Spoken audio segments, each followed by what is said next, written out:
नमस्कार दोस्तों, स्वागत है आपका यूट्यूब चैनल एबी टेक में। आज है 6 मार्च 2022 और जान लेते हैं आज की महत्वपूर्ण खबरें जो आज के प्रमुख समाचार पत्रों में छाई हुई हैं। सबसे पहली अपडेट यहाँ पर 69,000 शिक्षक भर्ती मामले को लेकर के है। परीक्षा नियुक्त प्राधिकारी कार्यालय के जो सचिव है उनको हाईकोर्ट में तलब किया गया है। देखिए क्या है पूरा मामला, यहाँ पर देखिए लिखा है। इलाहाबाद हाईकोर्ट ने 69,000 शिक्षक भर्ती मामले में परीक्षा नियुक्त प्राधिकारी सचिव अनिल भूषण चतुर्वेदी को अवमानना नोटिस जारी करते हुए कोर्ट के समक्ष पेश होने का आदेश दिया है। कोर्ट ने सचिव से पूछा है कि क्यों ना उनके खिलाफ अवमानना की कार्रवाई की जाए। यह आदेश न्यायमूर्ति शरद श्रीवास्तव ने विकास भार्गव की अवमानना याचिका पर सुनवाई करते हुए दिया है। आपको बता दें यहाँ पर मामला क्या है। आप लोग जानते होंगे कि यहाँ पर उत्तर कुंजी मामले को लेकर के कुछ अभ्यर्थी हाईकोर्ट गए थे और हाईकोर्ट ने एक प्रश्न में बदलाव किया था और सभी छात्रों को जो 1 नंबर देने की बात कही गई थी। ठीक है, तो 1 नंबर का जो आदेश था 25 अगस्त 2021 को जारी किया गया था, लेकिन उसके बाद आज तक पीएनपी की तरफ से एक नंबर नहीं बढ़ाया गया। ठीक है, तो इसके खिलाफ जो अभ्यर्थियों ने फिर से एक अवमानना याचिका दाखिल की है, तो उसी पर सुनवाई करते हुए कोर्ट ने कहा है कि आज तक इस कार्यपालन क्यों नहीं किया गया, क्यों न सचिव के खिलाफ जो है कार्रवाई की जाए।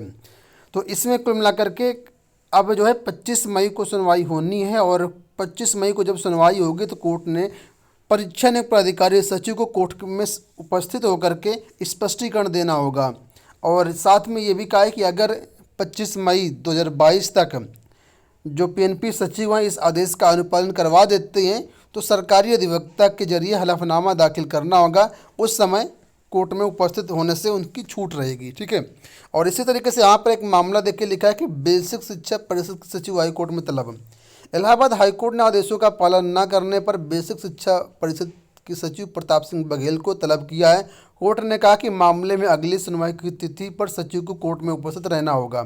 यह आदेश न्यायमूर्ति रंजन अग्रवाल ने याची पुष्पराज केसरवानी की याचिका पर सुनवाई करते हुए दिया है। याची के अधिवक्ता की ओर से तर्क दिया गया कि कोर्ट के आदेश के बावजूद याची को इंक्रीमेंट वेतन बढ़ोतरी का लाभ नहीं दिया गया, और जबकि कोर्ट ने इस पर 29 नवंबर 2019 को ही आदेश का निस्तारण कर दिया था। तो कुल मिलाकर के 69,000 शिक्षक भर्ती मामले को लेकर के यहाँ पर पीएनपी सचिव को तलब किया गया है। बढ़ते हैं अगली अपडेट की तरफ। यहाँ पर अपडेट है पीसीएस 2021 की मुख्य परीक्षा को लेकर के। तो देखिए लिखा है कि 23 से 27 मार्च तक इसकी मुख्य परीक्षा करवाई जाएगी और इसके लिए लखनऊ, प्रयागराज, गाजियाबाद में एग्जाम सेंटर बनाए गए हैं। पहले मुख्य परीक्षा 28 जनवरी से लेकर के 31 जनवरी के बीच होनी थी, लेकिन कोविड महामारी के कारण इस परीक्षा को पोस्टपोन कर दिया गया था, स्थगित कर दिया गया था। ठीक है, इसका पूरा डिटेल्ड जो कार्यक्रम है कल जारी कर दिया गया है। आप लोग हमारी वेबसाइट governmentjobcenter.com से भी डाउनलोड कर सकते हैं, साथ में हमारे टेलीग्राम चैनल से भी इसको आप लोग डाउनलोड कर सकते हैं। कुछ यहाँ पर बदलाव किए गए हैं तो उनको आप लोग ज़रूर देख लीजिएगा। और यहाँ पर देखिए लिखा कि 678 पदों पर भर्ती के लिए 1 दिसंबर को घोषित पीसीएस 2021 प्रारंभिक परीक्षा परिणाम में 7,688 अभ्यर्थी मुख्य परीक्षा के लिए क्वालिफाई कराए गए थे। ठीक है, अगली अपडेट है यहाँ पर बीएड सेमेस्टर परीक्षाओं को लेकर के। लखनऊ विश्वविद्यालय की जो बीएड तृतीय सेमेस्टर की परीक्षाएं हैं वो शनिवार से प्रारंभ हो गई हैं।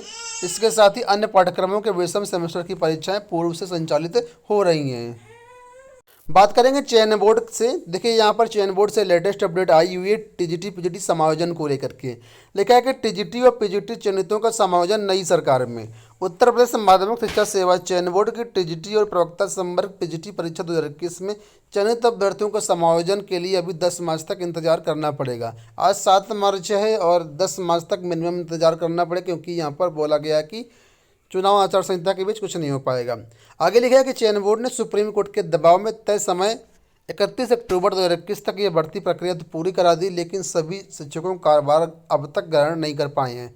विद्यालय आवंटन में गड़बड़ी से अभी तक करीब 800 शिक्षक नियुक्ति के लिए जो है भटक रहे हैं। अब नई सरकार में ही इन्हें नियुक्ति मिलने के आसार हैं।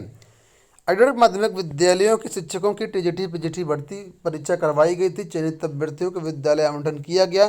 तमाम चयनित अभ्यर्थी आवंटित विद्यालय में ज्वाइन करने पहुंचे तो पता चला कि वहां या तो स्थानांतरण से पद भर लिया गया है या फिर अल्पसंख्यक या किसी अन्य वर्ग के लिए आरक्षित पद था। तो इस वजह से यहाँ पर करीब 800 शिक्षक ऐसे हैं जो अभी तक भटक रहे हैं और इनका समायोजन अभी नहीं होना है फिलहाल। अब आज देखिए यहाँ पर लिखा है कि नई सरकार में ही इनका समायोजन होना है।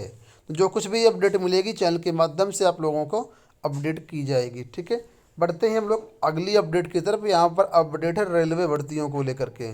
लिखा है कि रेलवे भर्ती परीक्षा की चिंताओं का समाधान जल्द। केंद्रीय रेल मंत्री अश्विनी वैष्णव ने रेलवे की एनटीपीसी परीक्षा से जुड़ी सभी चिंताओं के जल्द समाधान का आश्वासन दिया है। शुक्रवार को उन्होंने बताया कि उम्मीदवारों की तरफ से उठाए गए मुद्दों के आधार पर समाधान निकालने के लिए बनाई गई उच्चाधिकार समिति को 3 लाख अभ्यावेदन मिले हैं। समिति फिलहाल उम्मीदवारों की तरफ से उठाए गए मुद्दों पर गौर कर रही है, जिनके आधार पर एनटीपीसी के सीबीटी के पहले चरण के परिणामों और दूसरे चरण के लिए उम्मीदवारों को शॉर्टलिस्ट करने की पद्धति की सिफारिशें देगी। हालांकि पहले समिति को 4 फरवरी को रिपोर्ट पेश करनी थी, लेकिन भारी संख्या में आए आवेदनों पर गौर करने में समय लग रहा है। आपको मालूम ही होगा कि रेलवे भर्ती परीक्षाओं को लेकर कितना बवाल हुआ प्रयागराज सहित समस्त देश भर में। ठीक है, किस तरीके से कार्रवाई छात्रों के ऊपर हुई, तो उस सब को लेकर के अभ्यर्थियों से आवेदन लिए गए थे, उसी को निस्तारण को लेकर के यहाँ पर बताया गया है कि समिति कार्य कर रही है, समय लग रहा है लेकिन इनका समाधान जल्दी ही हो जाएगा। ठीक है, उसी के बारे में यहाँ पर सारी अपडेट इन्होंने दिया है।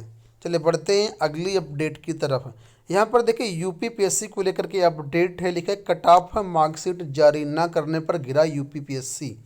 यूपीपीएससी की ओर से पीसीएस 2019 और पीसीएस 2020 की प्रारंभिक परीक्षा की उत्तर कुंजी जारी किए जाने के बाद अब इन दोनों परीक्षाओं के कट ऑफ अंक और मार्कशीट जारी किए जाने की मांग ने तेजी पकड़ ली है।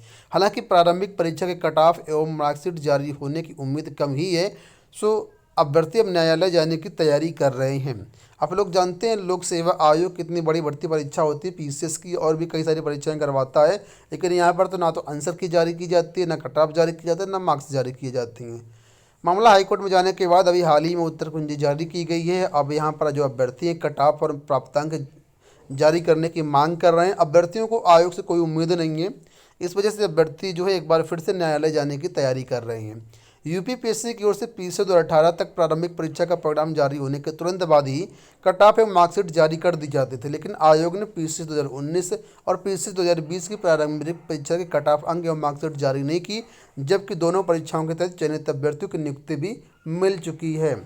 तो लोक सेवा आयोग को पता नहीं क्या समस्या रहती है कि ये कट ऑफ प्राप्तांक आंसर की जारी नहीं करता है, और यही मामला जो है अभ्यर्थियों के बीच काफ़ी बड़ा मुद्दा है, और इसी वजह को लेकर के अभ्यर्थी एक बार फिर से कोर्ट जाने की तैयारी कर रहे हैं।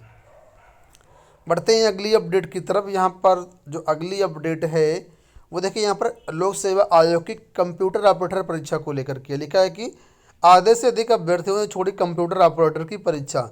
उत्तर प्रदेश लोक सेवा आयोग की ओर से शनिवार को आयोजित प्रोग्रामर श्रेणी 2 की परीक्षा करवाई गई। इसमें लिखा है कि 590 और कंप्यूटर ऑपरेटर के 3 पदों पर 2528 यानी 2528 अभ्यर्थी पंजीकृत थे, और यहाँ पर 950 अभ्यर्थी परीक्षा देने पहुँचे।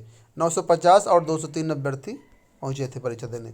चलिए बात कर लेते हैं अंतिम अपडेट की तरफ। यहाँ पर जो अपडेट है इलाहाबाद विश्वविद्यालय को लेकर के लिखा है ऑनलाइन परीक्षाओं के लिए इलाहाबाद विश्वविद्यालय प्रशासन पर बढ़ा दबाव। आप लोग जानते हैं किस तरीके से छात्र यहाँ पर ऑनलाइन परीक्षाएं करवाने के लिए अड़े हुए हैं, लगातार आवेदन दिए जा रहे हैं और ऑनलाइन परीक्षा कराने की मांग कर रहे हैं। एक छोटी सी अपडेट यहाँ पर और है यूपी बोर्ड को लेकर के। लिखा है कि 20,000 अभ्यर्थियों की फ़ोटो मिसिंग, आज अंतिम मौका। उत्तर प्रदेश माध्यमिक शिक्षा परिषद ने वर्ष 2022 की 10वीं और 12वीं की परीक्षा सुचितापूर्ण ढंग से संपन्न कराने के लिए नई रणनीति पर काम किया। इसके तहत परीक्षार्थियों के परीक्षा फॉर्म की पहली बार समीक्षा कराई गई, जिसमें तमाम परीक्षार्थियों की फ़ोटो मिसिंग है। एक बार फिर मौका देकर के 6 मार्च यानी रविवार तक सभी परीक्षार्थियों की फ़ोटो अपलोड करने के निर्देश प्रधानाचार्यों को दिए गए। ऐसा न करने वाले प्रधानाचार्यों के खिलाफ कार्रवाई की जाएगी।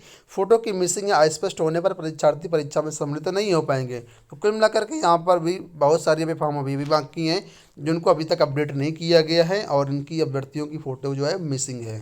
तो दोस्तों ये हो गई आज की सारी अपडेट। आशा करते वीडियो पसंद आया होगा। इस वीडियो में इतना ही, धन्यवाद।